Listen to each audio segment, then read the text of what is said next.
Welcome back to the Around the Wicket podcast. I'm your host Rehan Gori. Joining me are your co-hosts Om Mehta and Vivin Anand. Today we're going to talk about Week 6 of the IPL, and as always, some exciting stuff has happened. We'll just get straight into it, and we'll start with CSK as we usually do. Hell yeah. So we're recording this on a Monday, and they played last night. And as they've been doing recently, Ruturaj and Conway had another great opening stand, 100 plus run stand. Conway with an 80 odd. Ruturaj again had a good start. They've been doing really well. Vivin, you're the CSK fan here. Hell yeah. What do you think of their resurgence? Yeah, unfortunately, it may be a little too late because no matter how well they play, it's up to the other teams to fail because they have a very slim chance. It's up to the other teams to sort of fail and their net run rate to be perfect, and a lot of things need to go their way that's beyond their control. So it's a bit late in that front. But regardless, yeah, we talked about Conway. Ever since Conway has returned, man has been a beast. We talked about one of his games last week. Since then, CSK have played a couple more games, and Conway has been great in both of them. Obviously, last night was their game against the Delhi Capitals, another team that's sort of fighting for the top four spot. And yeah, CSK did really well, scoring 208. And yeah, the thing about Conway and Ruturaj, as you said, as Om mentioned last time, it's a fantastic opening. This thing, whether it'll be enough to take them through, is we're unsure about that. But another great innings from Conway, and we even saw like a fairly decent cameo from Shivam Dubey, who also performed well earlier in the tournament.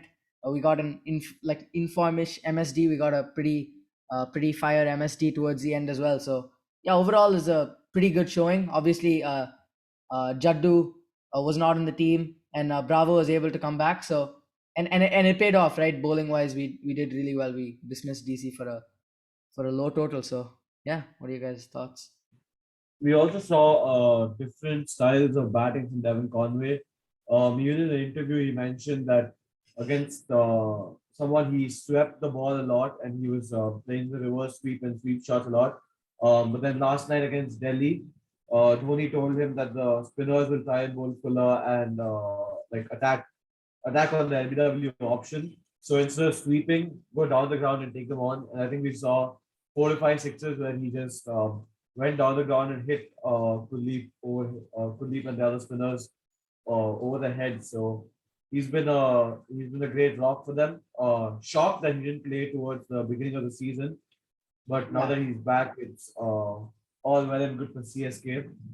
I yeah, and think the middle order still needs some work. Dhoni firing is hmm, good, but for retentions towards the next season and looking forward the next 3 to 4 years, their middle order still needs a lot of work. I think a good player that they can target next year to spruce that up should be Ben Stokes. Um, well, looking at their bowling, I think Mukesh Chaudhary has been excellent for them. hmm. I mentioned this last time also. Mukesh Chaudhary is doing a fantastic job. Wayne Pretorius, every time he plays, he does a good job. Bravo, every time he plays, he does a good job.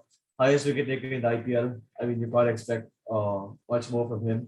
So I think overall, um, when the opening partnership performs as they are, CSK look like a side that's going to win. But if if both of those openers fail on a set day, then they don't look like they're going far at all. Yeah, I Yeah, agree. And Mukesh has been really good for them this season. Up at the top, usually he's been really impressive in the power play, picking up wickets consistently after his first few games. And last game we saw something new from him. He's usually just bowled 3 overs in the power play and then the others bowl in the death. But Dhoni got him back towards the middle, and he actually picked up two key wickets, one of Akshar Patel, and that was such a beautiful ball. It was a top of leg stump to a left hander. Uh, it swung away from him. It was a great ball, and it's good to see uh, the exciting young talent really shining this year. yeah, and one more thing about Devon Conway. Om obviously mentioned that he sort of switched some of the shots he was playing, and you could see like in the last game, he was sweeping a lot, and a lot of them were sort of unsuccessful, but that was clearly like something he was trying to do. But also in the last game where him and Ruturaj had like a great stand of, it was their highest, is CSK's highest opening stand, it was like 182 or 183.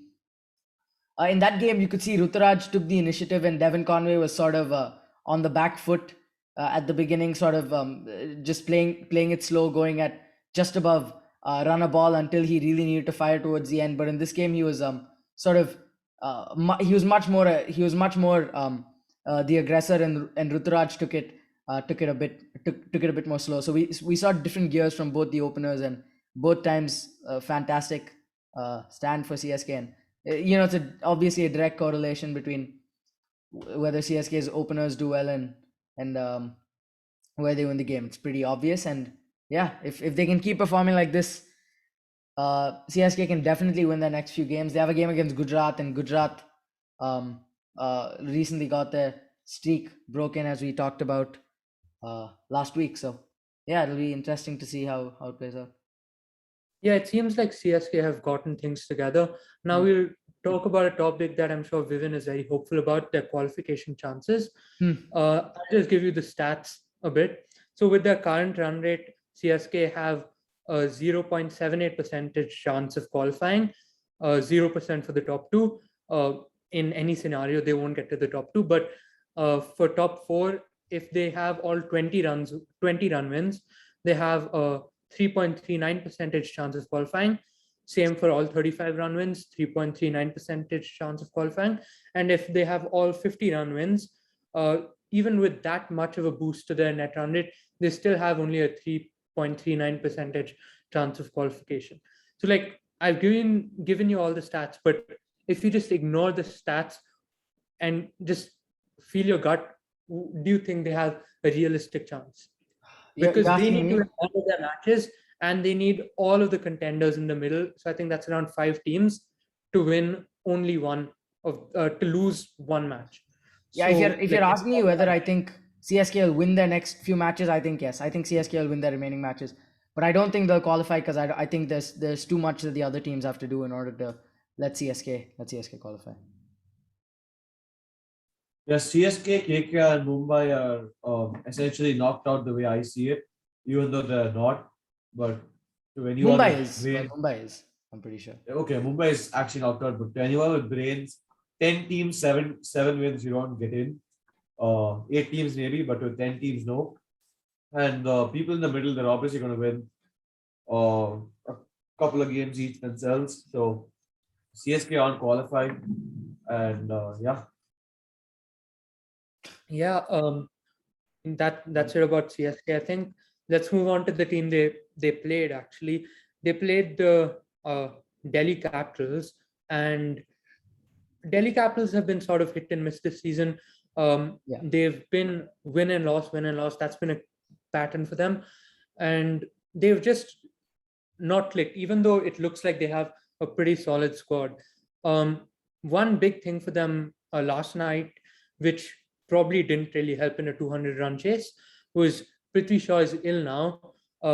He didn't play the last 2 games. Mandeep Singh replaced him and had a 6-ball duck.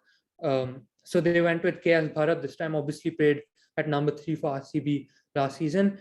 And he looked good. He had 2 fours and then he got out. So that Prithvi Shaw-shaped hole in their team is looking quite big, and it certainly won't help the longer he stays out of the game. Yeah, I mean, DC. I mean, we've talked. This has been a recurring theme now that DC hasn't been playing up to their potential. As you said, they've been win and loss, win and loss for the past while now. And when Warner started to perform, we all thought, okay, it's looking up, because with a performing Warner, it's difficult for DC to lose. Warner's obviously fantastic, but yeah, they managed to lose. They managed to get out for an embarrassingly low total against CSK. So that was a bit of a disappointment. A bit of a disappointment there from their batting.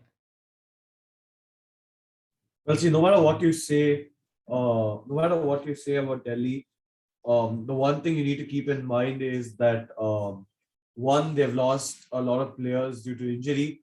Two, their entire camp was infected by COVID. They lost their coach for a game. They lost. They will have lost a couple of coaching staff and players due to COVID. So they've had a lot of ups and downs in the factors which are not controllable by them. But what they can control, I think they've done quite well with it because they didn't have Warner towards the start of the season and Andre not here for most of the season. And those are your two main players in your team. And now you don't have one of your highest run scorers or your second highest run scorer, Shaw, because he's sick. And then you didn't have Mitchell Marsh, who was one of your marquee buys at the auction for a larger, greater part of the season. Well, they've had quite a few shockers. I think even Aksar Patel is injured now. So it's actually quite sad for them. And what they've done with what they have is quite amazing because if you see CSK, they've lost a couple of players, I think, and without those players, their side looked completely shit in just clear words, right? Because Conway not playing at the start of the season, I don't know if it was because of his marriage or like whatever reason they dropped him for. But especially during his marriage as well, they lost the player and their batting looked absolutely terrible. They've lost Deepak Chahar, and towards the start of the season, their bowling looked absolutely terrible. But Delhi, after losing so many players, they've done so well. And I want to highlight this performance. David Warner's 92 not out against the Sunrisers Hyderabad. I think it's the biggest statement he could make after what Sunrisers did to him last year. Granted that winning the man of the series of the T20 World Cup was a good enough statement, but doing what he did against Sunrisers Hyderabad and absolutely annihilating their bowling lineup, that was one hell of a statement. And I'm actually glad that he got like such a great knock, and I think it's the best knock of the tournament. Even though we've seen some blinders from people like Butler, but revenge is a dish best served cold. Yeah, let's focus on that knock a bit. Obviously 92 great score, but like what I liked even more was during the end in the last over, Rovman Pal actually asked him if he wanted to take a single to complete his 100, and Warner said no. This is a team game. We play for the team, and you could see every ball that Rovman was hitting for a boundary, which he did a lot. Warner was the loudest guy in the stadium. He was cheering him at the top of his lungs. It was great to watch. And it's good to see Warner actually excited playing for a team again, because you could see with SRH last year, he was just not himself. With SRH last year, like, it wasn't even a cricketing decision, as Brad Haddon said in an interview. He was the assistant coach last year. He had like a falling out with the management. He's still good friends with the players. Like, he posted a selfie with Williamson and even Rashid. So he's good friends with the players. I think it was just the SRH management, the owners, maybe even Tom Moody, the coach. But it's good to see Warner actually enjoying his cricket again, and definitely one of the top knocks of the season. Yeah, I mean, like say Warner did want Rovman Powell to give him strike. I don't think any of us would have particularly faulted him, right? Like, he's close to a century, but he didn't do it. He was completely ecstatic every time Rovman Powell like hit a boundary, as you said. And yeah, overall great stuff from Warner.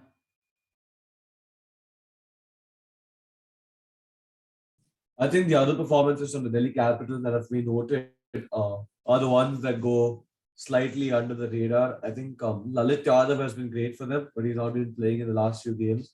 Apart from that, Khalil Ahmed has been beautiful.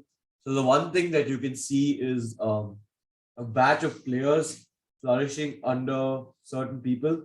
I think Kuldeep and Chahal had their best years under MS Dhoni, and now we see Khalil Ahmed and Kuldeep Yadav once again flourishing under the leadership of Ricky Ponting.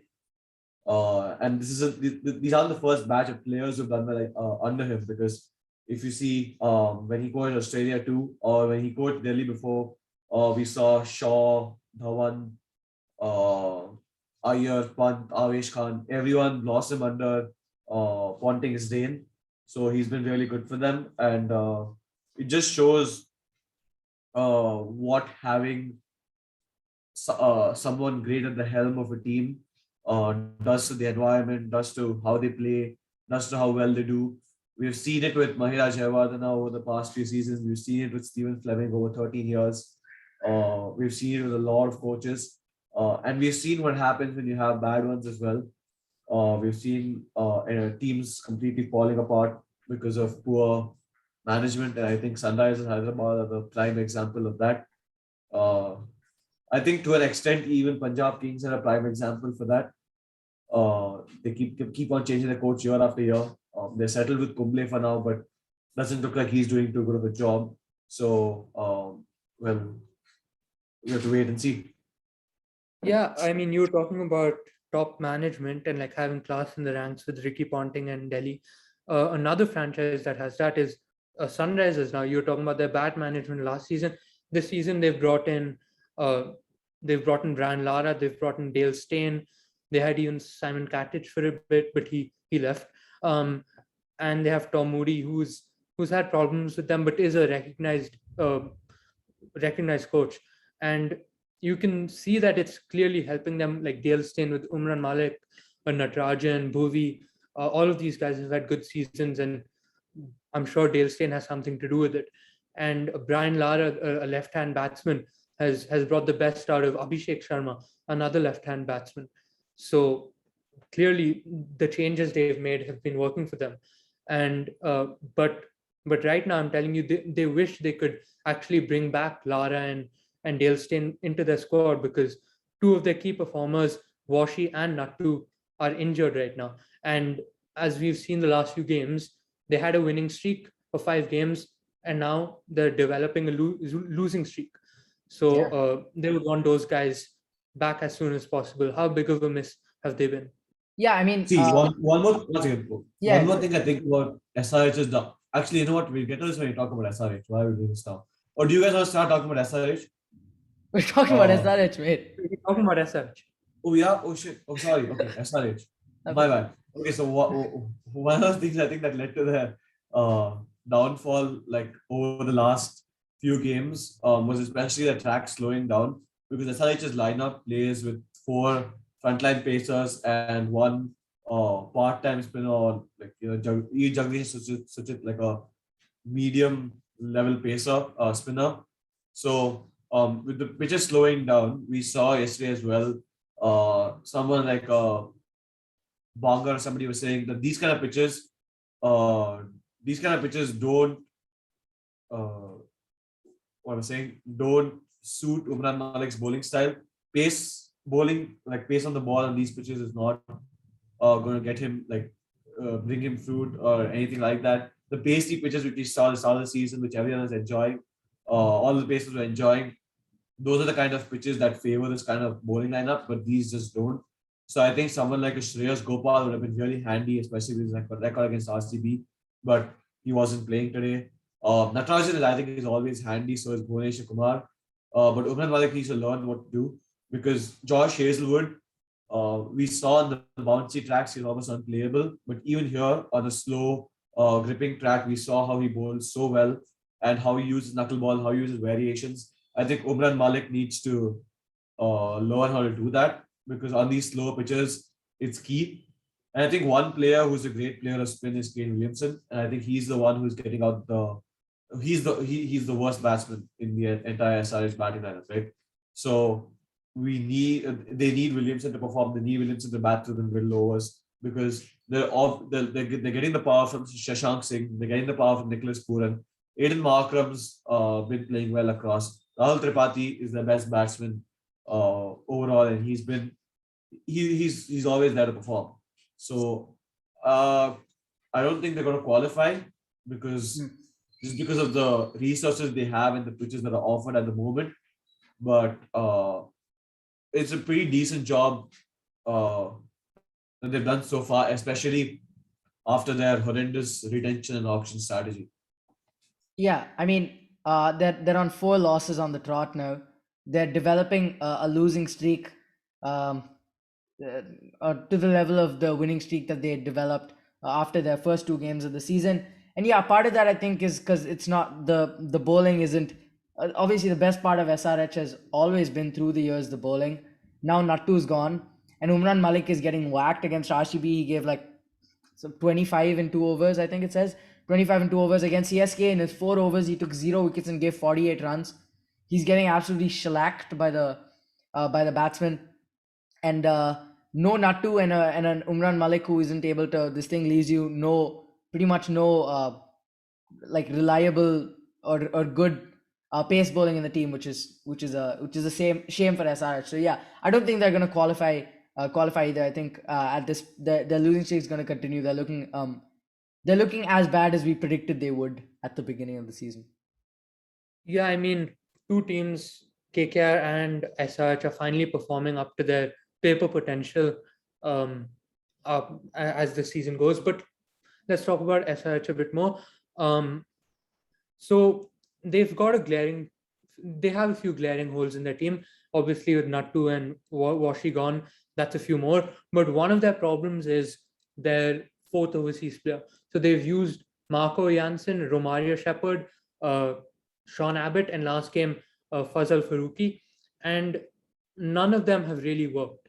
So that's an issue of concern among the SRH management. Who do you think they should go with as their fourth overseas player?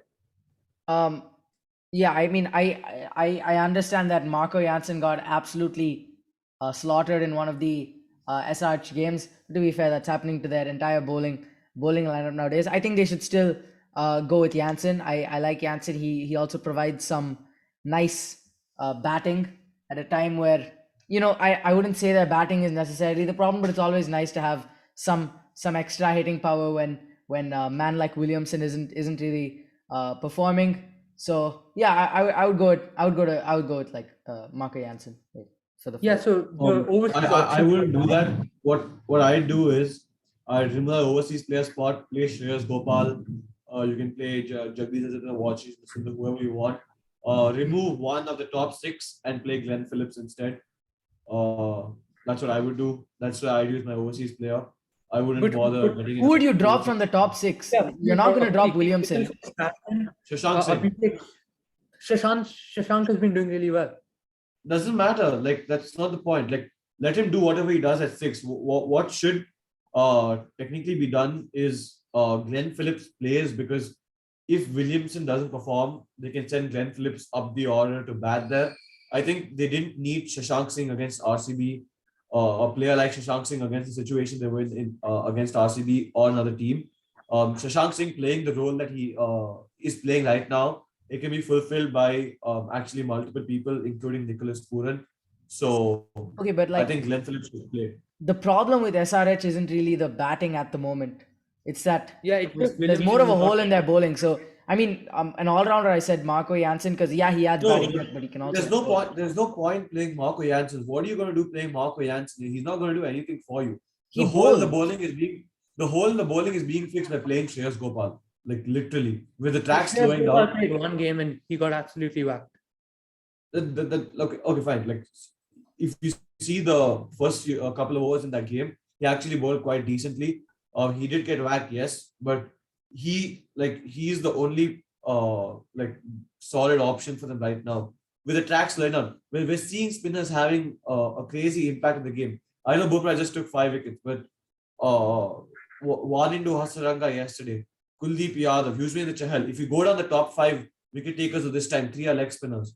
So we're seeing that spin impact come through, and we're seeing the pitches grip and turn. So why won't you play Shreyas Gopal when you have the opportunity to?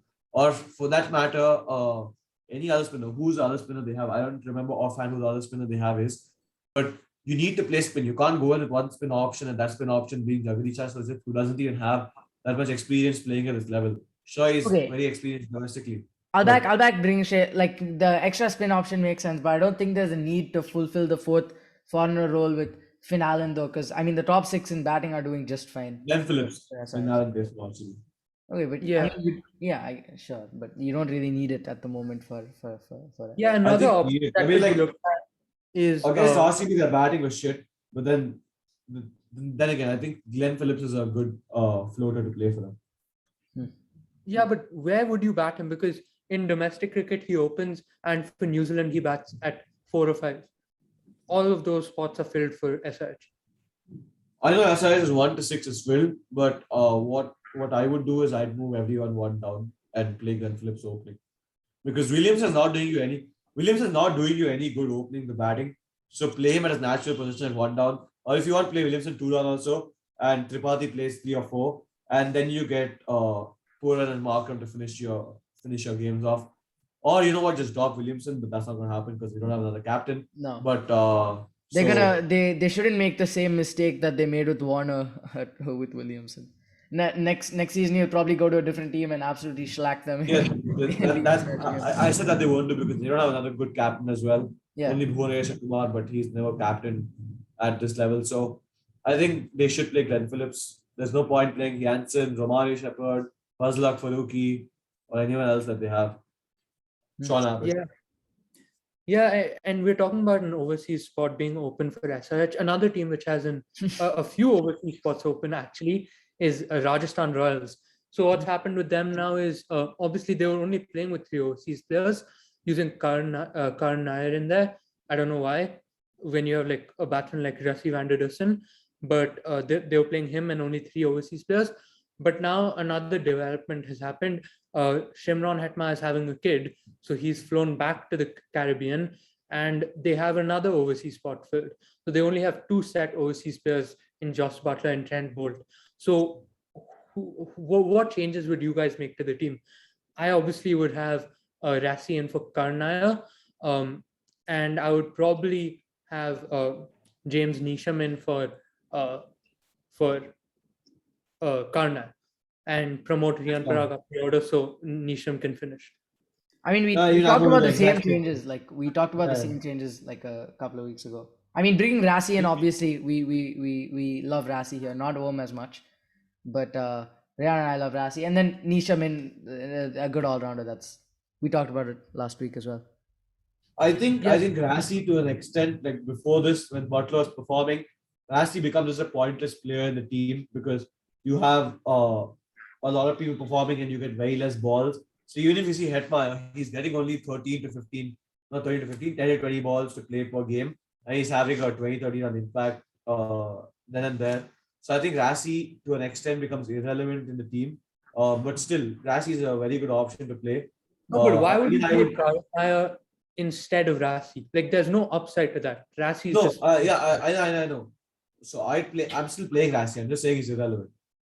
So Rassi plays and so does Jimmy Neesham. They don't have any other option. I think they have Obed McCoy. They have Daryl Mitchell. I don't think any of them are going to work out too well. Obed McCoy almost became the. Karna was actually dropped last game. They brought Jaiswal in and he performed really well. But they moved Devdutt Padikkal back to his original position at 4. And I don't think that works. You can see from his last season and the season before that, his heaviest runs are in the power play. And in this game, he wasn't able to score at any like substantial. You can't say his this thing from last season, the season before that was mainly in the power play. That's because he was opening every game. So even after the power play, his strike rate dropped. Yeah, I know. After the power play, he dips. Like I know that. Yeah. Watching all the RCB games, he scored at under a run a ball.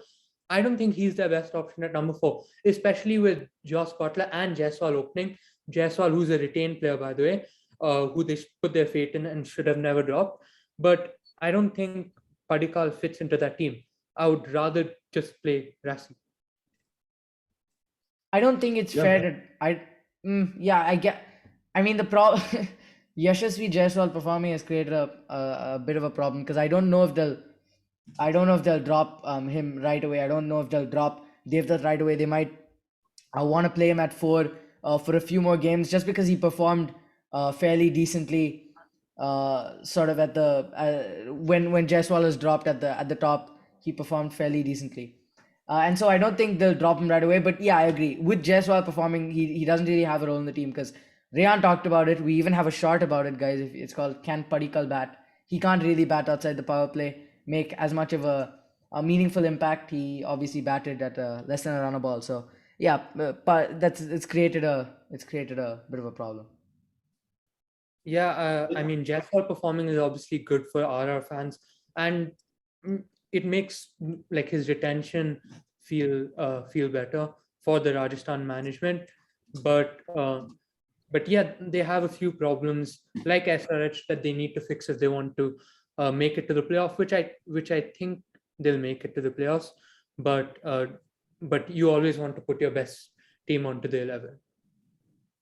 Yeah, I think another thing for Rajasthan Royals is they have a lot of players that they can turn to. They have Klasit Krishna, Trent Bolt, a lot of whom are showing great promise. Ashwin Chahal, of course, the one of the best spin duos playing in the IPL. I think Ashwin's really popped up his performances in the second half with the ball gripping and turning more. It aids the off spinners a lot more than it did, as we've seen, because bowlers like, to an extent, Aksar Patel, even Glenn Maxwell's getting wickets. So it's aiding the off spinners. And I think the best the one of the best performers for them has been Shimron Hetmeyer. He's been constantly finishing off games for them. Like 30, he hit 27 from 13 balls in the last game, I think, if I remember correctly, and he's been doing really well. In my opinion, he should get more balls because he's some player who can. He's a player who can hit 50 of 25 for you on any given day, actually. So I think the role he's been given is quite well. It doesn't help Rajasthan. If he could be pushed up to play higher, I think he does a better job for them, especially since you still have finishers existing for them.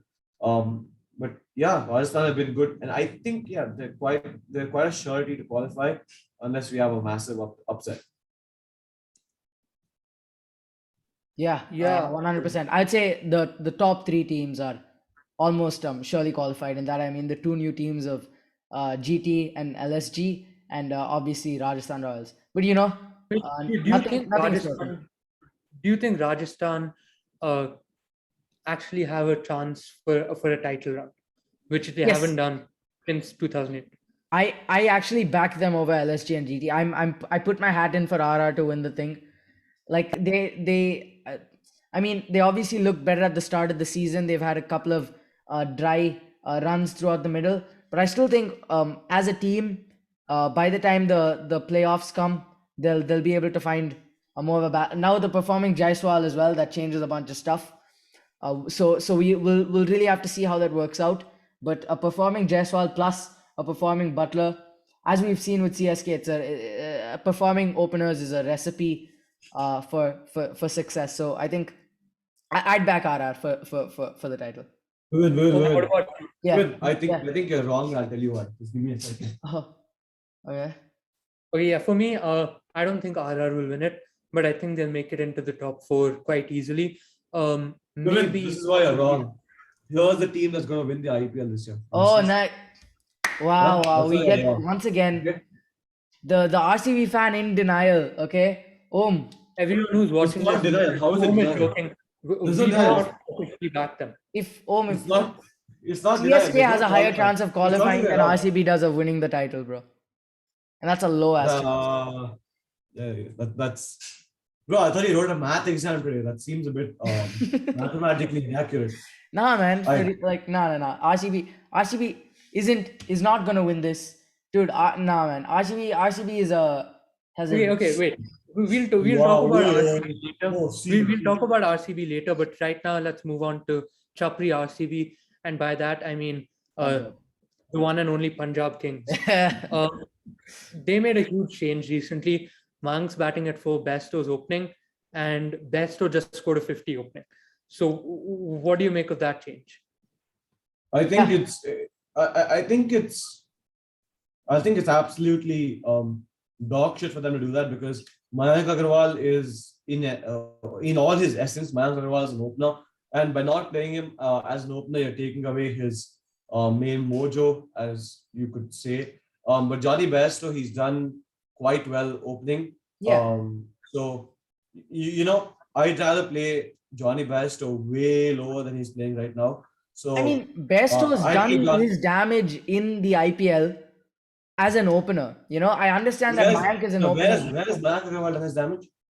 as number I'm 4. not. No, but look at the Mayank Agarwal is damage that see, Bairstow has done all versus three the of them. damage that Mayank has done. Who See, has all had three more of of an them. impact over the years All, to winning the all title? three of them are playing as all three of them do the damage as openers. Okay, this is a problem these two teams have. Rajasthan and Punjab. They have 3 openers and they don't know what to do with them because if the player that they don't play as an opener is always underperforming, and they have 3 first team openers, which is really which is actually in a sense bringing them a bit down. So what I would do is I play Bairstow way lower down the order, below Livingston. And I'll play Mayank Agarwal opening because Mayank Agarwal is an opener, whereas Bairstow is quite versatile with the position in which he bats at. He bats 5 for England, if I'm not wrong, in T20s. Okay, 4, whatever. So he can bat 5 for Punjab Kings. That's not an issue. He does it for England. He does it for his national side. He's been doing it for years. He bats opening for them only in ODIs. So Bairstow can bat below. Mayank Agarwal can't. Like I think the last time Mayank Agarwal batted so low was when he played for RCB or something like that, which wasn't as fruitful of a relationship as we would have liked. So Bairstow definitely comes down for me. I mean, bro, man was introduced. He comes opening. He scores a 50. I mean I understand that that's not his natural position. No, 56 or 40. Okay, that's not a very good 50. I'm not saying that's like a fantastic innings. Okay, not everyone will score that one David Warner innings, but it's a good start. It's one of his it's the I mean, beginning at least of he's his career. scoring runs. At least he's scoring runs. It's true. Mayank You can hasn't just been able put to you do can that. put Mayank at I don't know. See, oh, what the hell happened? You can try out Mayank at 4 for a few more games. Maybe push him at 3. Bring out put Rajapaksa at 4. And you don't really need to do that because Rajapaksa is okay at 3. What's the point of batting a Mayank Agarwal after Bairstow, Rajapaksa, Livingston, 3 of the most destructive players you can find in I'll tell you a what. tournament? The point is that Mayank Agarwal is not playing as well as the others.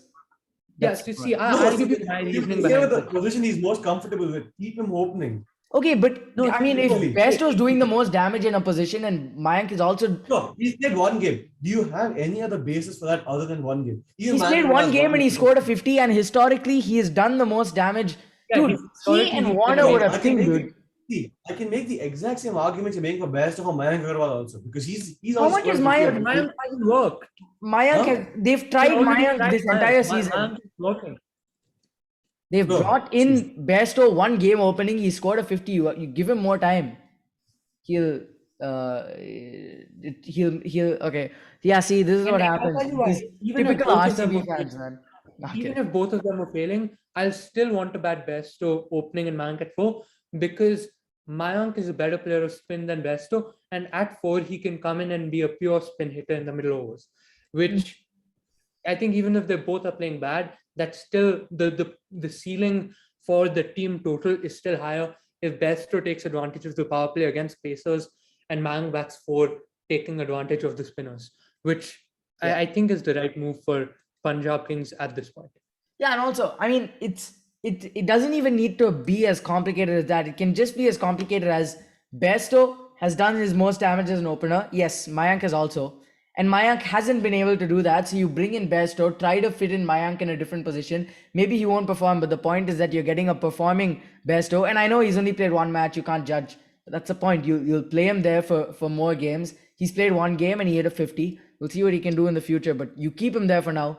If he doesn't work out in the next few games, if he gets ducks or something, if he gets a 3rd golden duck, like your boy Virat Kohli, then maybe you can introduce Mayank back to the fray of the opening discussion. But at the moment, there's just no need. Yeah, Yes. I don't believe that, but you know what? Let's move on. Fair enough. Punjab yeah. Kings. Yeah, Rabada, he's been good. Jitesh Sharma, he's been good. I quite like the name Jitesh. Just like my good homie. Other than that, we've had Arshdeep, who's been coming back into the wickets and whatnot. Rahul Chahar has been decent all season. So I think Punjab Kings look a solid side. They look a belting side. So one thing I would like to say with absolute certainty is that Punjab Kings is not qualifying for the players of the Yeah, Indian yeah. Premier No. League this year because their next game is against the Royal Challengers Bangalore. And you all know the Royal Challengers Bangalore are going to win that and knock the Punjab Kings out of the Indian Premier League. And that's it for Punjab Kings. Safe. Let's Yeah, move on. I True. mean, I mean, yeah, not the talking RCB about that part, but everything else is true. Yeah, talking about their bowling, this is actually a team which on paper looks more like better suited to its batting, but their bowling has performed really well. Rishi Dhawan's been solid. He's done more than they would have wanted him to do as a fifth bowler. And Rabada has been excellent. And Ashdeep, although not getting the wickets, he's been a fantastic death bowler. You look at his economy, and if you actually watch the matches and see where he's bowling, he's clearly a very smart player, and he's been bowling really well in the middle. He was actually a backup bowler in the under 19 World Cup, like the famous one with Shaw and Gill. He was actually the backup for Shivam Mahavi, Kamlesh Nagarkoti, and Ishan Purell. And right now, he's the one that's risen the most out of all of them and doing the best out of that bunch. So it's great to see him performing really well. Yeah, fair enough, fair enough. Rehan, we weren't sure what it was last week, but you know this sort of obscure stuff. Why does Rishi Dhawan wear that thingy on his head? Right. So in the Vijay Hazare Trophy, like he captains Himachal Pradesh. So he actually got hit on the head with a ball while bowling against a batsman, and he had to get surgery. And that was just a few weeks before the IPL started. So he wears that face mask to protect himself because it's still really vulnerable. How will that? That just looks I like also tape want to on his point head. out, I also want Huh? to point out one more interesting thing. The KKR MI game is going on right now, just as Yeah. we speak. And Rehan, a few hours ago, had brought up Rohit Sharma's record against KKR being one of the best in the IPL. And I told him, watch Rohit Sharma get ducked today. And as expected, Rohit Sharma has gone out scoring a mere 2 runs of 6 balls to KKR's bowling lineup. Take the L.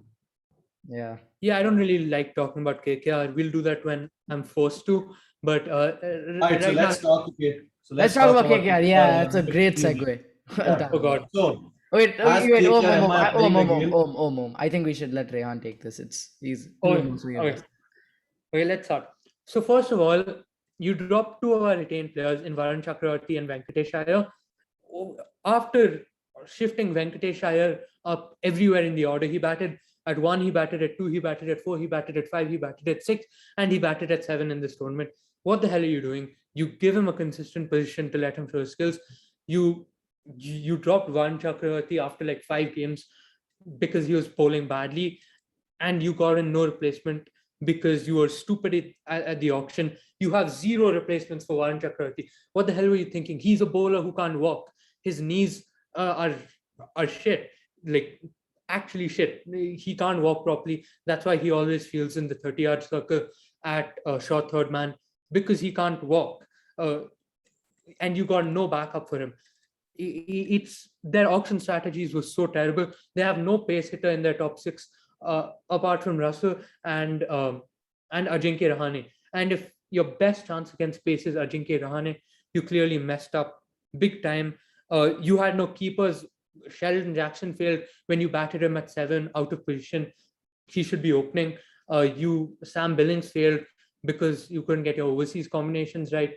And then Bawa Indrajit, who's a part-time wicketkeeper, he failed because he's not a good enough batsman for this league. It was a shit auction. And post the Gautam Gambhir era, they've had just terrible auction after terrible auction. We've had 8 openers this season, I think. No, sorry, 8 top 3 players this season, and the only ones who have a decent average are Nitesh Rana and Shreyas Iyer. None of the openers. Obviously, we're recording during the MI versus KKR game, and Venkatesh Iyer scored some good runs, which I'm glad, because opening is his best position. They should have never moved him out of it, but maybe that break was good for him. But yeah, I mean, Narayan and Russell are carrying us like always. Like always. Andre Russell is the second leading run getter of KKR this season and the second leading wicket taker. And in their last game, Russell and Narayan had bowling figures of 42 for 3 after 7 overs, while the others had 132 for 2 after 13 overs. And in batting, they scored 67 runs off 31 balls, while the others scored 31 off 56 balls. I mean, it's just horrible from KKR. And this goes all the way back to their auctions and their retentions. I mean, I think playing in Sharjah and reaching to the finals in the UAE in 2021 actually was bad for us because it made us retain players like Varun Chakravarti, who's not fit, instead of Shubman Gill, who's been touted as a future India captain, and even Rahul Tripathi, who's been excellent for us and for uh, us in 2020 and for RPS in his debut season. And we just retained one season wonders. It's been bad retentions, bad auctions, bad player management, bad strategies. I mean, Baz McCullum's strategy that works well for England a lot of just hitting and just having the backing that you have batsmen below you. That works if your players are actually good. But in the auction, we didn't buy good players. It's just bad from KKR. Yeah, like if you look at the lowest match impact in match impacts in IPL 2022, Venkatesh Iyer is second in that list, and he has a match impact of minus 76.6, which is insane. It's second only behind Kane Williamson's minus 84.7. Yeah, it's horrible. And our lowest attack ratings in IPL 22, in the top 10, we have our captain Shreyas Iyer with an attack rating of only 153. No surprise, Williamson is at the bottom, at the top of that list again, with a attack rating of only 133. But nothing's been going well for us this season, and I can't say I'm surprised because it's been bad management and bad strategy. It's been bad everything.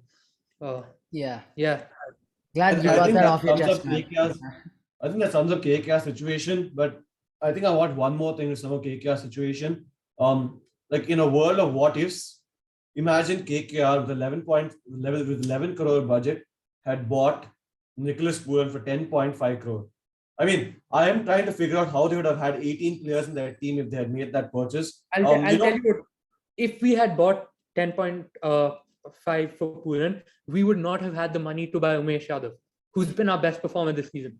We would not have been able to buy. I don't think we'd have had the money to buy anybody, not even Tim Saudi or Definitely not Saudi. anybody after that, because if what were they thinking going with that buy? Like sure, Nicholas Pooran boosts that batting lineup, but he's not worth not being able to get anybody else. Like a team of 11 wins you an IPL, not a team of 4, as we've seen with RCB over repetitive seasons, right?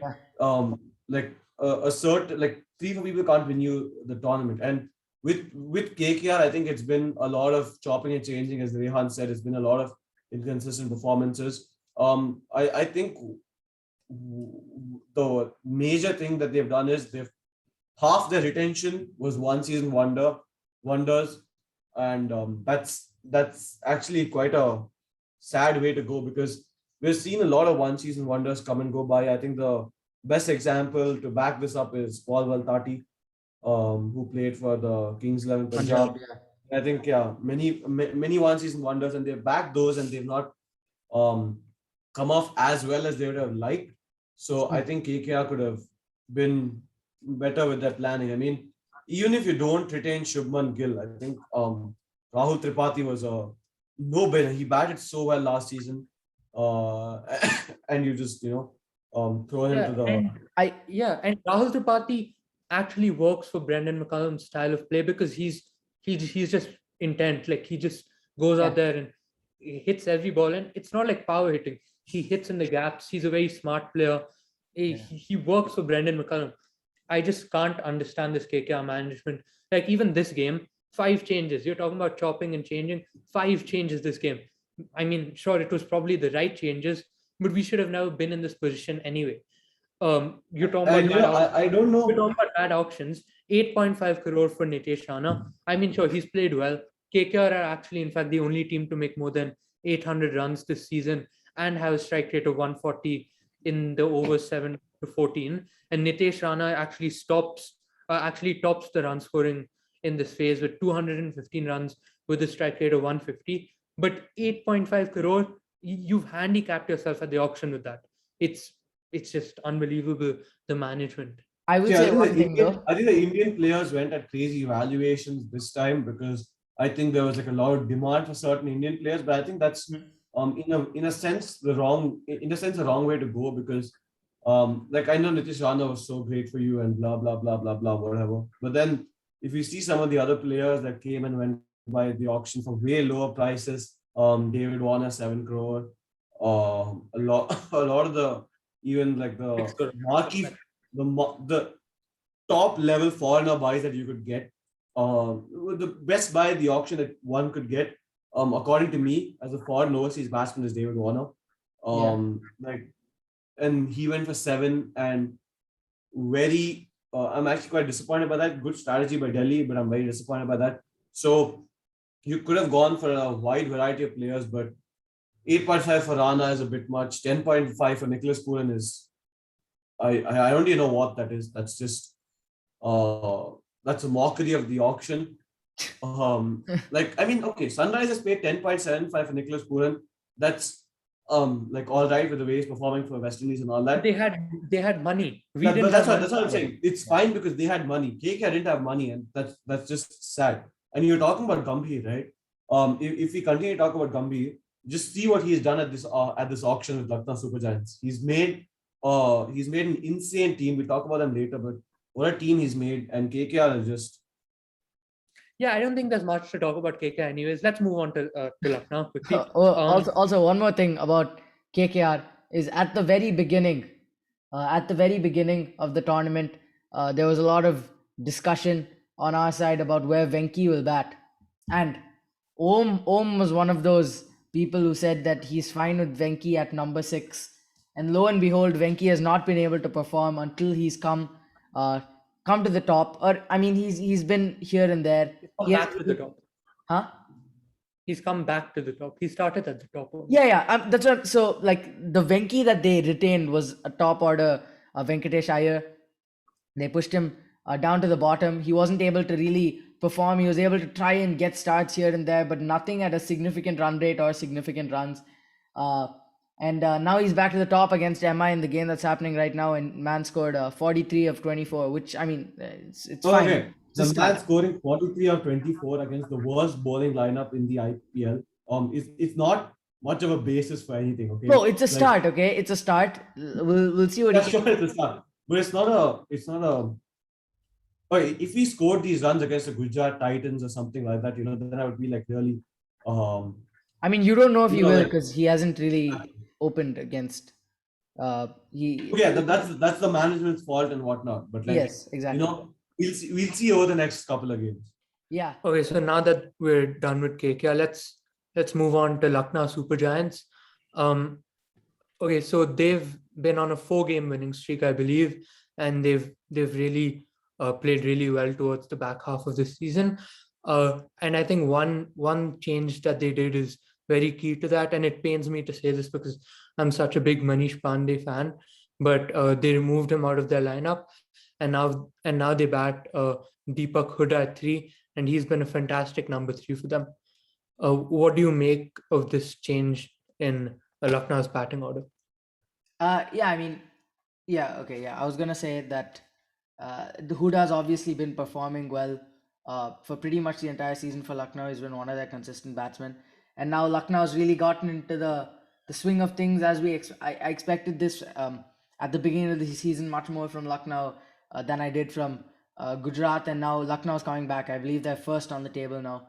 They've even overtaken Gujarat on the points table. So yeah, it's a good change, and he's playing well. Last game he scored like a quick 40 runs or a good 40 runs against KKR. So yeah. Yeah, I think Deepak Hooda at 3 gives them way more potential to score like a higher amount of runs because batting him at 5 gives him very less balls to face, and as it is said, you give your best batsman the most balls that you get, which is why people like KL Rahul and Dekak open, they are openers, but still. Other than that, I think one more important thing is that Everyone who played at 3 failed except Deepak Hooda. You had Krishnappa Gautam, you had Manish Pandey. Evan Lewis did well, but he's no overseas option, so can't really play him there. So Deepak Hooda has been a gem for them. But what I would like to point out is like the rest of the batting lineup, it's really poorly organized because um, Decock and Rahul provide you good starts. Decock's not been in the best of form, but Rahul is giving you the good starts always. Deepak Hooda is quite consistent, and the your 4, 5, 6, 7, 8, that lineup is filled with all rounders almost except Aish Badoni. And the one thing that Lucknow Supergiants have done is send people like Krunal Pandya at 4 or whatnot, and leave Stoinis back until it's too late. I know against what do you say against Delhi, Stoinis went 4th, but if you see the other games, Stoinis has gone so low down the order that he's not even been able to have as much as an impact as he could have had he gone up. Because against KKR, he hit 28 of 14 batting at 6. Imagine if he had gone at 4 there, where instead of Kunal Pandya, who hit 25 or 27. So batting Stoinis lower down the order really strangles their like quick run scoring. So I like personally, I think their 4 should be Stoinis, 5 Badoni, and 6 Holder, and only then Kunal Pandya should be brought in because that's actually a viable thing to do. And Stoinis, instead of being playing only as a pinch hitter, he can be played as a proper batsman, which he does have the capability to do. What do you guys think? Yeah, I mean, Deepak has had a resurgence in his career after he moved domestically to Rajasthan, and he even got his India call up recently earlier this year. And batting him at 3 has definitely been the trick for LSG. Now they actually have the flexibility to actually play both Mohsin Khan and Avesh Khan in their lineup, and Mohsin's been like fantastic for them. He was with MI for the last 2 seasons, and he's got the opportunity here. He's played like five games. He's took 9 wickets. His economy is 5.35, and his average is 10.1. So he's been really good for them up top, and a really impressive bowler for them. And I think adding that extra bowler just adds balance to their side because they anyway bat so deep. And like in that current lineup, Marcus Stoinis is batting 6 or 7. And like I agree with him. I think their ideal lineup top 4 should be Decock, KL Rahul, Deepak Hooda, and then Marcus Stoinis. At 5, they can play Krunal Pandya. I don't have a problem with that, but I think you need to use more of Marcus Stoinis' batting potential. Yeah, I agree, but I mean that's fair enough. I think we talked about this as well, but because he hadn't been able to perform up top for LSG a few games, so they've dropped him back down to where they started with him, which is as late as possible. And in both of those games, he I think he scored more runs than he scored at the top or closer to the top. But still, I think he should. I think it makes sense for him to play at 4. But I don't think they'll do it as of yet because the 2 times they've played him late, he's hit like fairly decent like 30-run innings, and he hasn't really been able to do much when he came in. They played him at 1 down, they played him at 2 down a couple of times, and they're really trying to figure out where he fits. So I think they're gonna play him a few times more at like 6 and 7 than bring him back up. I think a lot of Lucknow's like the winning streak has come from like complete bowling performances. Like against KKR, they got them all out for 101, and they've done that consistently. As Rehan said, Mohsin Khan is been really good for them. But other than that, Jason Holder and Ravi Bishnoi, both of them have bowled clinical overs and have like taken wickets at regular intervals to keep the opposition batters in check. And one more thing that's like really important for Lucknow is they have so many bowling options that even if someone like a Mohsin Khan or a Jason Holder or a Chamira has an off night, they can always rely on someone like a Kunal Pandya, someone like a Deepak Hooda, someone like a Marcus Stoinis to bowl those overs, and they're actually quite good 6th, 7th, and 8th options to have. Um, other Other than that, for the Lucknow Super Giants, I think one change they can try is to get in Andrew Ty instead of Dushmantha Chamira. I know Chamira has been bowling well of late, but I think Andrew Ty will be a better fit in this lineup. So I guess we'll see when the time comes. Yeah, and like because their team is built around all rounders and they have so many options. I mean, I'll just list down all the options. So they have Mohsin, they have Avesh, they have Holder, they have Stoinis, they have Bishnoi, they have Krunal, and they have Hooda, and they have Ayush Badoni, who also bowls off spin part time. So they have a lot of bowling options, and that's actually helped them because, like as Om said, if you have a bad day, you can bowl another bowler, and that actually is like sustaining Bishnoy in the team because he's not had a great year this year. He's averaging 40 at an economy of close to 9, and because they have so many options, they can actually continue to back him and keep keep him in the team. So eventually he'll come good too. Yeah, I And was I gonna think like on that note, LSG bowled 7 bowlers in their game against DC, right? And the only reason they're able to do that and sort of have their options because they're like all rounder heavy team. yeah, it's a really well structured team. I think Gautam Gambhir and the team management did a really good job at the auction, which was a surprise for a new team, but they've been performing really well. And on that note, we'll move on to the other new team, who's joining LSG at the top of the table, the Gujarat Titans. Um, Gujarat Titans, in my opinion, and I think you guys too, they didn't have a great auction, but they've been punching above their weight. They've had a couple of stumbles in their last few games, but I think they're comfortably in the top 4 and possibly you're going to finish top 2 also. Um, and one thing that's been really good for them in the back half compared to their first half is uh, Rhythm and Saha. Before they had Matthew Wade, he was not performing at all.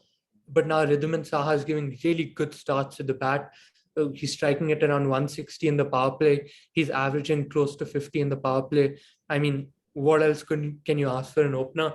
And he's one of the best keepers in the world. So I think Rhythm and Saha is really doing something for them. Other than Rhythm and Saha, I think Shubman Gill plays an off innings here and there. I don't think we've seen him consistently like hit the big runs like over a series of 3 to 4 games. But he has hit a 50 in their last game against Mumbai, though he failed against the Punjab Kings. Other than that, I think Hardik Pandya's form has tapered off quite a bit. He's batting at 3 and 4 this time. It's a different role for him. And like I don't know if that's a like he batted really well at the start of the season, but off late his form has tapered off, especially after the injury break he had, and he stopped bowling too, which has kind of curtailed Gujarat's bowling options. However, they've still done quite a good job with their bowling unit with the resurgence of Alzari Joseph. He didn't play the start of the season, but he's come back into the side and he's bowling quite well. He's been among the wickets. Other than that, you obviously have a trio of key bowlers in Shami, Rashid Khan, and Lockie Ferguson, all of whom have been quality for the Gujarat Titans and have brought them so far. If you look a bit further than that, Pradeep Sangwan, as we talked about last time, uh, he was out of the IPL for a long time and now he's come back and he's bowling quite well. He had quite exemplary figures against the Mumbai Indians. And in case the bowler doesn't bowl well, you always have Rahul Tewatia to turn to. And Hardik Pandya if he ever is fit to bowl. So I think Gujarat Titans have a solid side at the moment.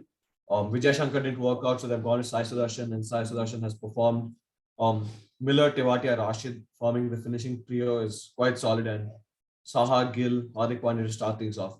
If Hardik Pandya hits the form he did at the start of the season, I think Gujarat have a great chance of going for the title run.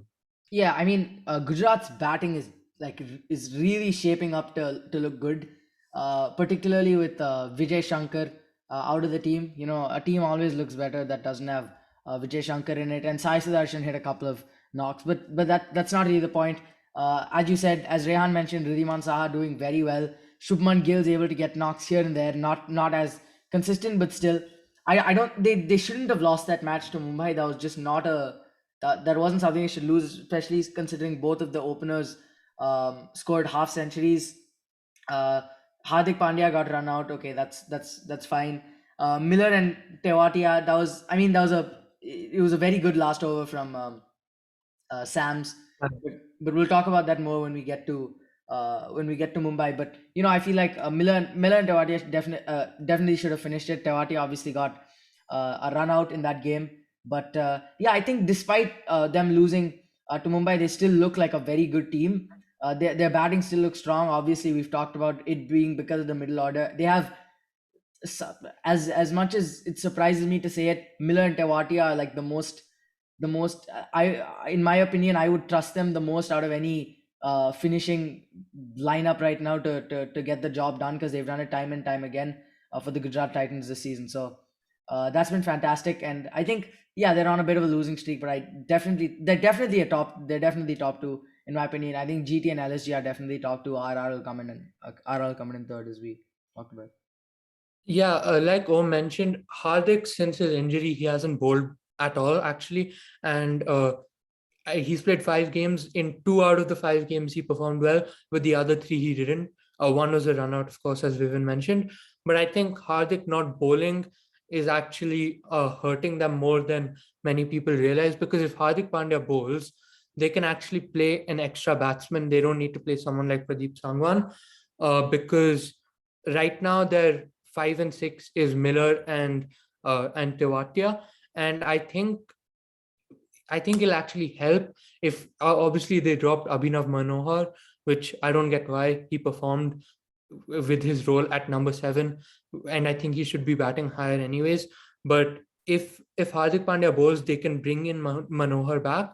They can maybe try batting him at 4, bat Pandya at 5, which I think is ideal for him, because at 4, I think he needs to build an innings more, be responsible.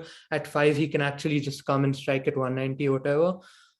Then Miller 6, and Tewatia 7, and Rashid 8, which I think is a more steady batting lineup. And I think they would want Hardik Pandya to get into bowling form as soon as possible.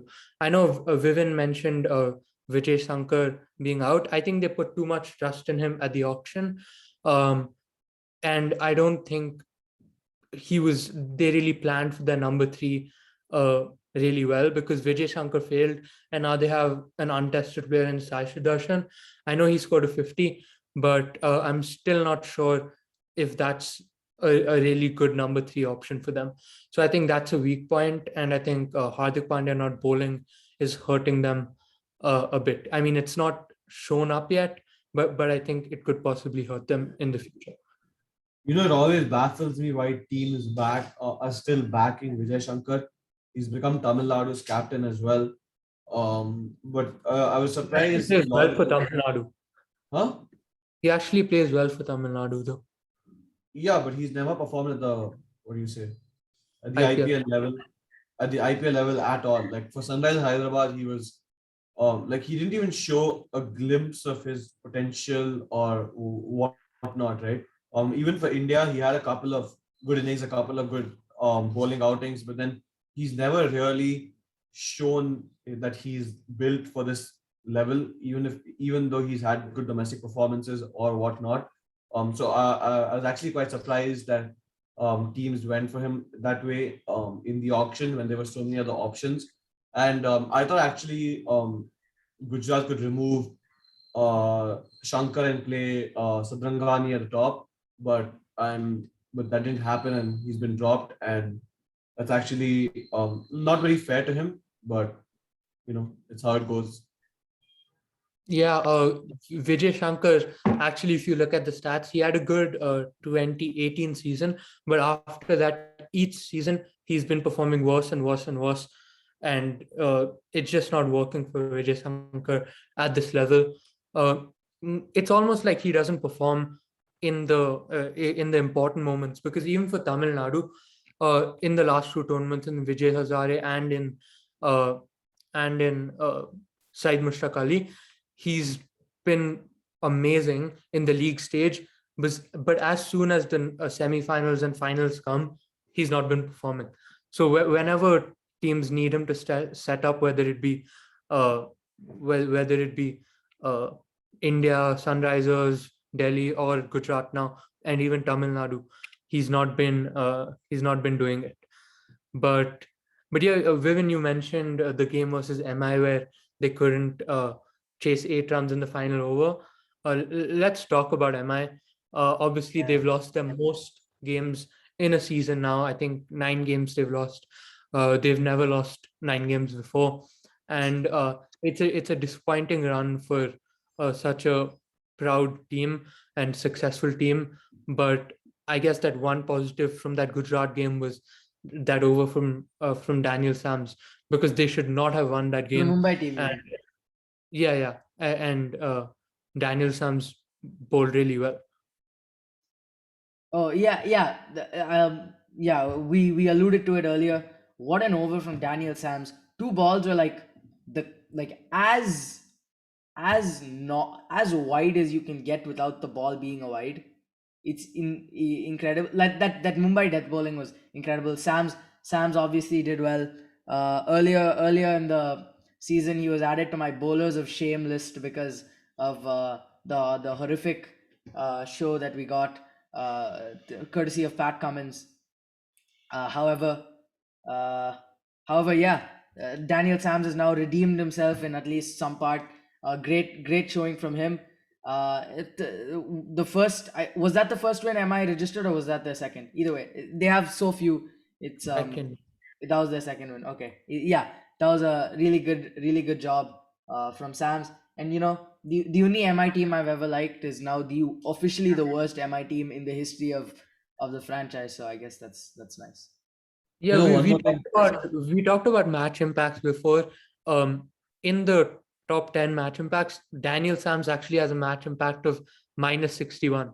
And to compare that with like another bad performer, I mean, this was expected, but Virat Kohli has a match impact of -65. So they've been performing Wait, similarly. does minus match impact mean doing bad for your team, or doing so little that it doesn't even register as neutral? Doing bad for your team. Oh, wow. Neutral would be like 0, -1, 1. Makes sense. Yeah, so Daniel Sams is doing as bad as Virat Kohli, which I think is a slight on Daniel Sams because that's kind of expected from Kohli right now. But yeah, he had one good over and it definitely helped. But I think that was a surprise that MI won a game. Last night they lost a game against KKR, which they should have won, even though Bumrah registered his first 5 for in the IPL, 5 for 10.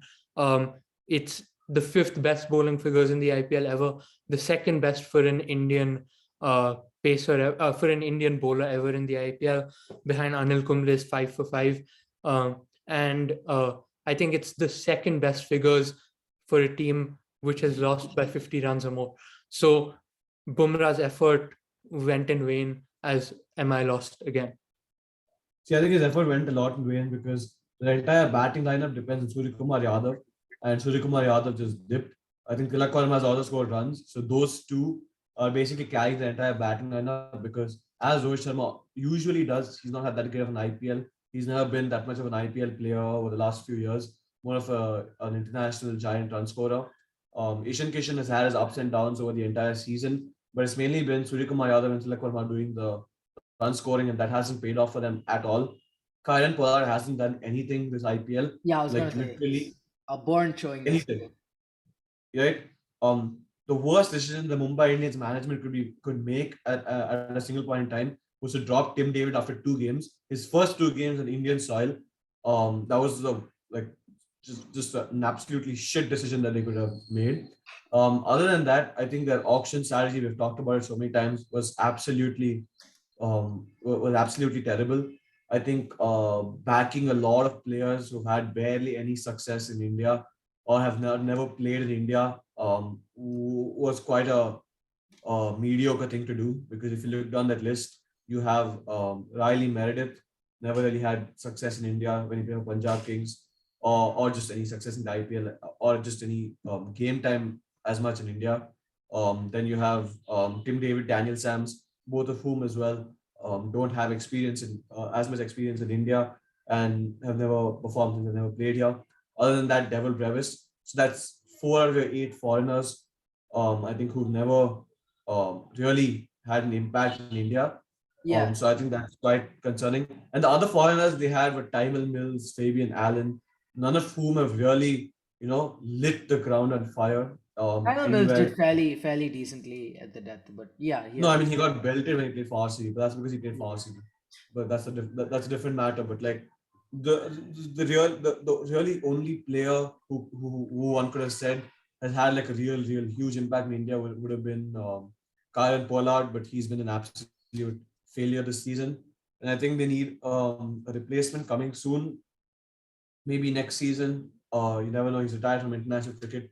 Will he retire from the IPL too? We can only see it. We can only wait and find out. Yeah. Yeah, But let's even talk about that a little more. Do you think Mumbai should drop Kyle Pollard? Because they just lost Suryakumar Yadav, as I said, so they don't have a number three. Ramandeep isn't doing it. So and they already have the finisher in Tim David. So should they drop Kyle Pollard, bring in Dual Brevis, who look see, impressive? I don't think there's any point dropping Kyle Pollard now. You have 2 games left, just play him. I was talking about next season. Either Pollard retires or Mumbai Indians. If he's there, I think Mumbai Indians will stick with him. But Yeah, I I have don't see Mumbai Indians releasing Pollard. yeah.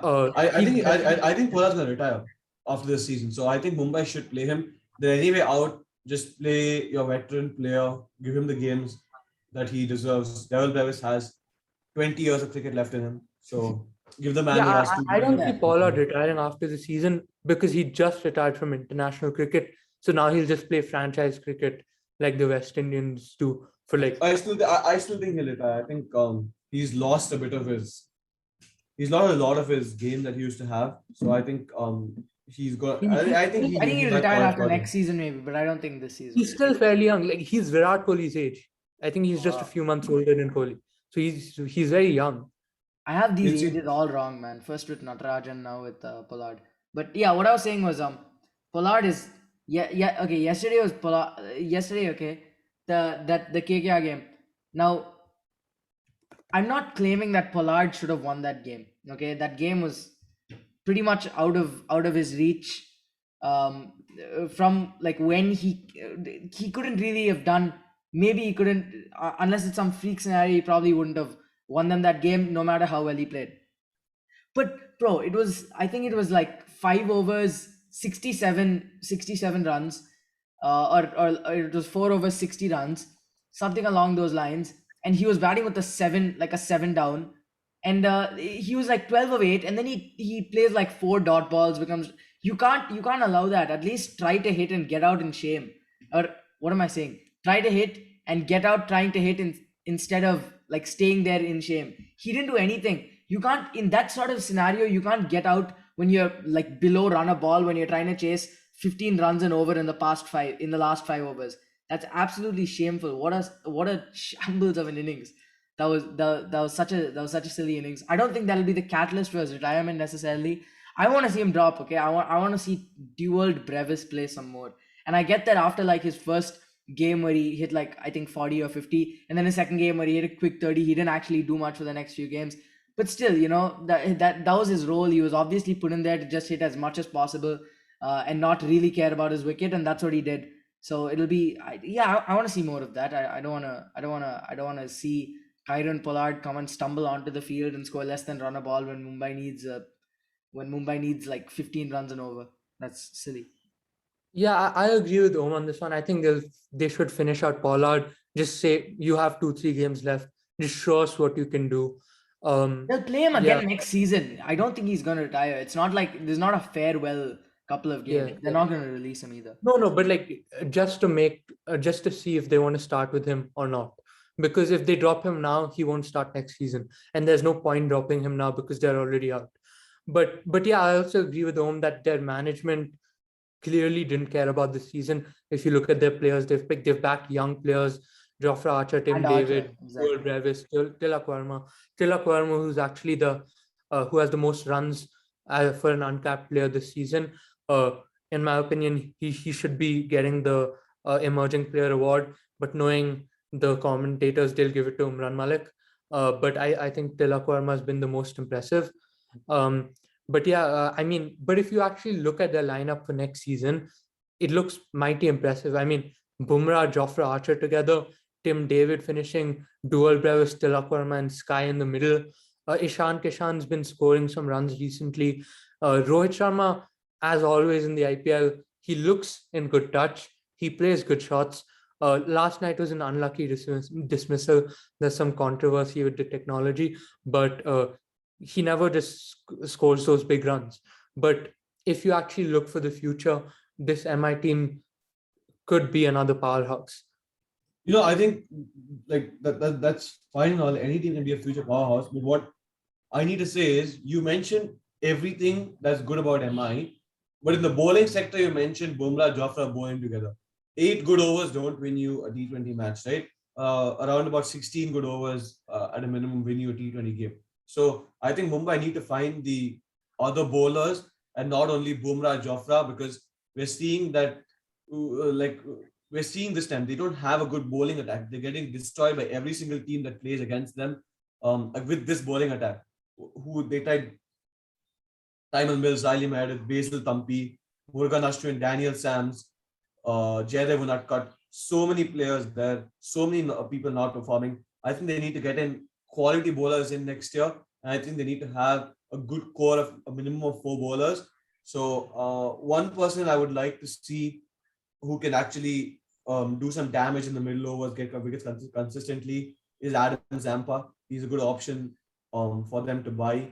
Other than that, they can target a lot of young Indian bowling talents as they have, or play them, or get in veterans who people release next year.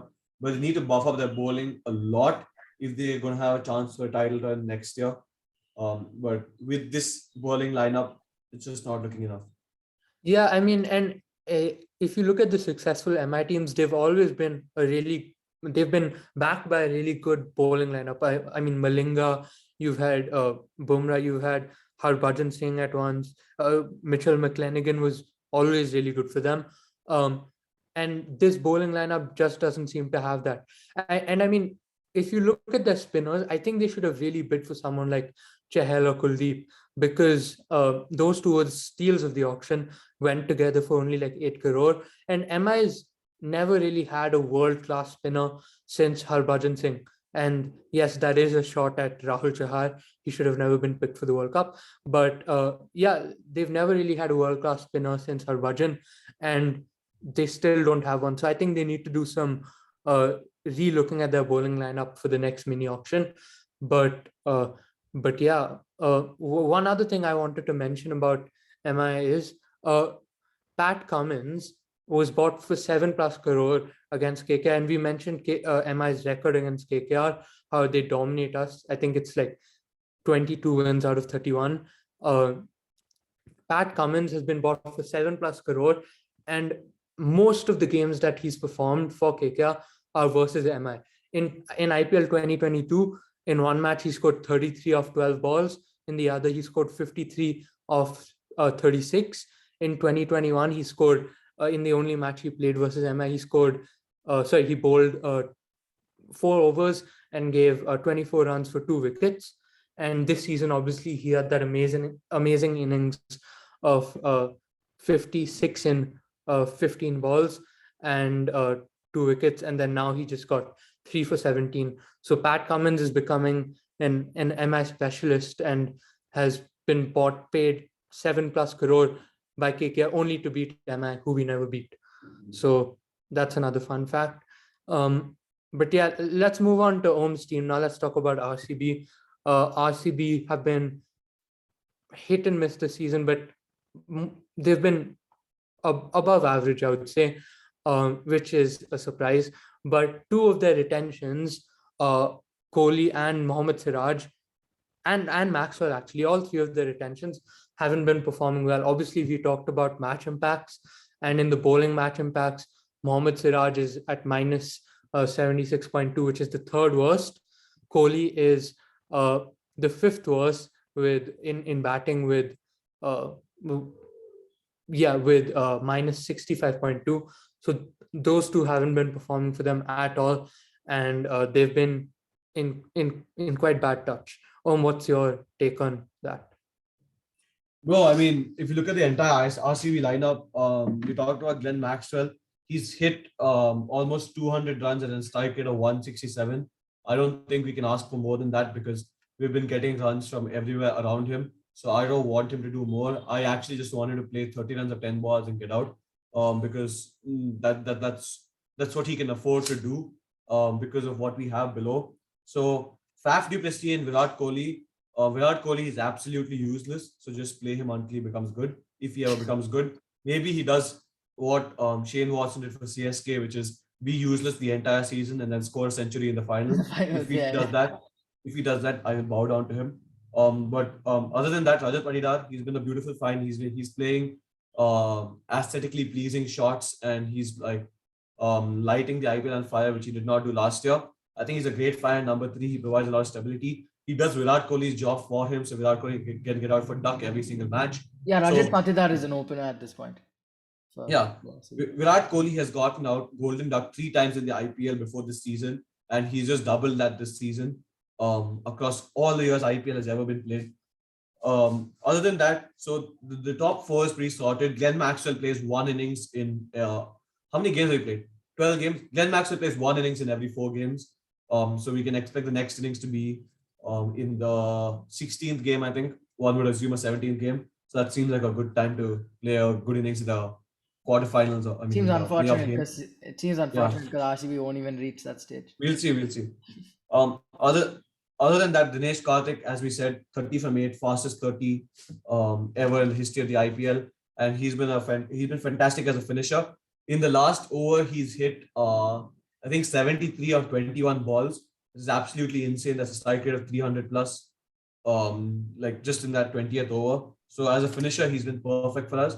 Other than that, even if we have someone like Virat Kohli, just assume he's a constant failure. So even if we have someone like Rajat Patidar and Glenn Maxwell fail, we've seen that you can always rely on someone like a Mahifal Lomra, Shahbaz Ahmed to take you through those middle overs because they've been batting really well. We've not needed Shahbaz's services over the last couple of games, especially in the batting department. But if the time comes, we've seen that he can play those innings like 40 from 25 and whatnot. Mahifal Lomra has been an absolute belter. So the one thing that's good for RCB is if Faf and Rajat Patidar can play slowly till like the 10th over mark or like play like they did in the last game till the 10th over mark, then every single player after that has the capability to hit 30 runs from 10 balls, and that's all needed for them, which is great because you can add real like fiery batting power. And I think that's what that's the make of a good team, right? You have people who can anchor, and then you have people who can absolutely destroy. So I think we have a 3-to-4 ratio of that, and I think that's quite good. Talking about their bowling, Josh Hazlewood, I don't know how he does it, but he's been absolutely magnificent.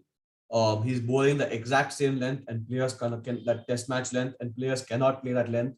When the pitches are slowed down, he's been employing his knuckleball, and he's been bowling the cutters and the slower ones, and it's holding in the pitch, and he's getting the wickets that he needs. I think Harshal Patel is back in form. We've seen that he had a bit of a dip after he went to his family because his sister died. So rest in peace. But he's back in form. I think he's bowling really well. He's in a good rhythm. He talked about how he has to employ his he has to vary the sequencing of his slower balls and on-pace ones and boost his bouncers and yorkers. So I think we should see that come more often.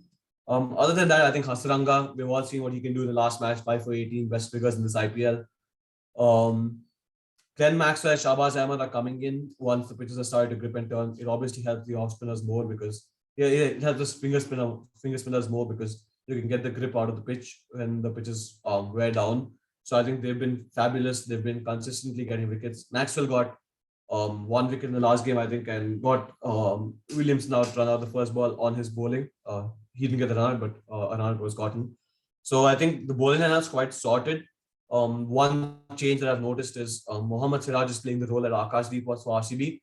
So he's no longer opening the bowling. It's been Maxwell, Hazlewood. So he comes around the 5th over and then he bowls through the middle and finishes up before the death. I think that role is suited for a bowler who is not at the top of his game. And it allows for him to go at a lesser economy. So I think that's the best role RCB can give him right now. And I think it's good. They don't need to drop him. They need to play him the entire season. You've played him so far. Don't drop him for anybody else. So I think RCB look very sorted, and they have the most chance of qualifying. I think with out of the teams 4 and below, they obviously have the highest chance of qualifying. I think it's at a 40% chance, something like that. Yeah, I I don't thought it know. was like 35 or something around that. Yeah. So I think they can qualify because we've seen every single team that's beaten them. They've come back and absolutely marauded them. So Punjab and Gujarat beat them the first time. I hope to see the marauding that happened to SRH and CSK happen to Punjab and Gujarat, but only time will tell. Yeah, I mean about RCB, they were on a 3-match losing streak. It was looking pretty bad for them, but they've obviously turned it around with wins over CSK and SRH, both teams that they lost to earlier in the season. Right, CSK was obviously CSK's win earlier on, and RCB got revenge on SRH after the demolition that was the like 68 all out. So yeah, as much as it, and yeah, as Om said, RCB's bowling is looking pretty good. Harshal Patel's back in form. Wandu Asaranga, obviously, towards the beginning of the tournament, he was getting wickets, and now with the fifer and Hazelwood as well. Ex CSK player, even if it was for a limited amount of time, and man didn't even like play much. It was pretty much we just used his replacement more, burned off. But either way, uh, I as much as it pains me to admit it, I would have to say that RCB would. I think RCB would qualify because they're looking pretty solid at the moment, and I think with a performing DK, anything is possible. I mean DK never really dipped from form, but either way, yeah, I think RCB is looking pretty good, and I think they'll qualify for all the talk, for all the shit we give them. I think RCB will still qualify. Yeah, I mean, they're certainly playing really good. DK, obviously, as Om mentioned, tied first, fastest 30 runs in the IPL with an ex-RCB player, who's AB de Villiers. Obviously, he's finishing games at the end really well. Should play for India, yes. But yeah, he's been doing really well. Kohli, not well. Patidar's been a good find for them. Hazelwood's been doing really well. Uh, yeah, RCB are looking pretty solid. Another thing I want to mention is RCB actually have Karan Sharma in their team this year, and Karan Sharma has won 4 IPL titles, all with different teams, and he seems to be a good luck charm. And so maybe that'll work for RCB because they have Karan Sharma in right now. But yeah, I think that's all for RCB. Om said mostly everything. And yeah, so I think that's it for our weekly recap of all the teams. Just the final 2 questions to ask you guys: performer of the week and performance of the week, as we do every week. I'm going to start off with this one. My performance of the week, I have to say, Bumrah's fifer yesterday versus KKR. It was against a team which I support, but it was beautiful bowling. I mean, the plans to Russell, the short balls, the Yorkers, it was brilliantly executed, and you love to see Bumrah taking wickets. It's just great from an Indian point of view in general. And for performer of the week, because we've had weird scheduling, most teams have only played 1 match throughout this week, but KKR played 2 matches, and Tim Saudi actually bowled really well in the first match against LSG, 1 for 28. He's been bowling economically, and yesterday he took a wicket in the power play and an economy of only 3.33. So he's my performer of the week. He's been bowling consistently for us, and it's good to see a veteran like Tim Saudi come back strong in the IPL after a few weak seasons. Yeah. Okay, I'll go next. So, for my performer of the week, I have to give it to Devon Conway.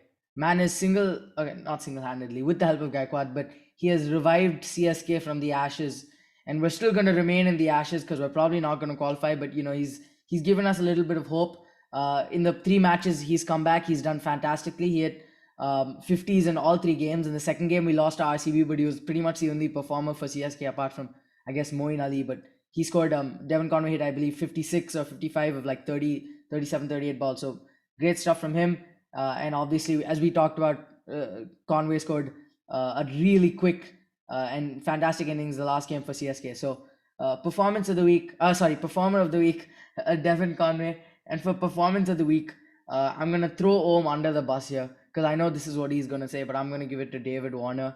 That's kind of why I want to go a second, so I could sort of take that from Om. I did it to Rehan also a couple of weeks ago, sort of pulling it from under his feet. So yeah, Om, go ahead.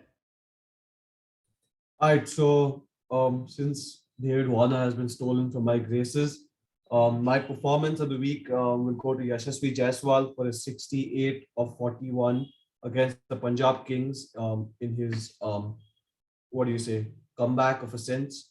I think it was a show of class and display, and I think especially after you've been dropped after a few games, you come back. It's very hard for you, and you like will you're wanting to show that you're first team quality and like you should play consistently. So I'd say that innings was quite fabulous, and I think he showed what he's made of. And for performer of the week, RCB's played a couple of games, and I'm going to give the performer of the week to my man Wanindu Hasaranga. He's taken 6 wickets in 2 games across the 2 games he's played over this week. I think that's quite a feat, and he's won a man of the match award as well. So yeah, those are my 2 awards that I've handed out. Yeah, So around I the wicket think yeah, awards, as that's we call them. It's trademarked now. Around the wicket awards, you know. Yeah. So there you go. Those are our performers and performances of the week. That's it for this app. Make sure to come back next week for our week 7 recap. We're getting towards the end of the tournament. The points table is clustered. I'm sure we have some interesting matches coming up and some twists in the points table that we will not see coming. If you're watching on YouTube, make sure to subscribe, check out our podcast. If you listen to the audio version, make sure to watch our YouTube, subscribe. It's available on every podcast platform: Google Podcasts, Apple Podcasts, Amazon Podcasts, Spotify. You can find all of the links on Anchor, and we upload shorts on our YouTube, clips, vlogs, other extra content that aren't suited to the podcast format. So make sure to check all of that out. Like and subscribe. Give a rating if you enjoyed the episode. Yeah, That's it.